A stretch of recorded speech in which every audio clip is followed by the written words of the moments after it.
এটা হচ্ছে গাছ পাকা আম। এটা এখন আপনাদের সামনে খাবো, দেখবেন যে এটার কালার এবং মিষ্টিটা কি। আমি একটু ক্যামেরাটা দেখো। হ্যাঁ, গাছ থেকে পড়া ভাই এদিকে সরে আসেন ক্যারেক্টার করে থাকেন না, দূরে আসেন। মাশাআল্লাহ হ্যাঁ মাশাআল্লাহ।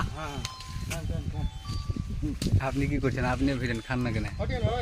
খান কালারটা দেখেন আপনারা। কালার 100 বেশি কেউ যদি নিতে চান আমারে নক করতে পারেন, আমার নাম্বার আছে, নাম্বার দিয়ে দেবো। আপনারা কেউ চুকাটা যদি ছিলেন, নিতে আপনি চান তাহলে চুকাটা ছিলেন। আমি আপনাদেরকে ফেসবুকে নাম্বার দিয়ে দেবো, যোগাযোগ করেন। একদম পিওর, এক ফোঁটাও মেডিসিন ছাড়া আপনাদেরকে এবার আম খাওয়াবো। এই 1 বছর আমি সাপার অন্য কাজে আসছি, সাপার আমার স্টেডিয়ামের কাজ চলতেছে।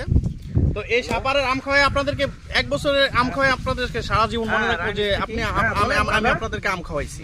ঠিক আছে, কেউ যদি নিতে চান আমাদের সাথে যোগাযোগ করুন। এবং পিওর যদি আম খেতে চান তাহলে বাগানে আসছি। গাছ পাকা আম।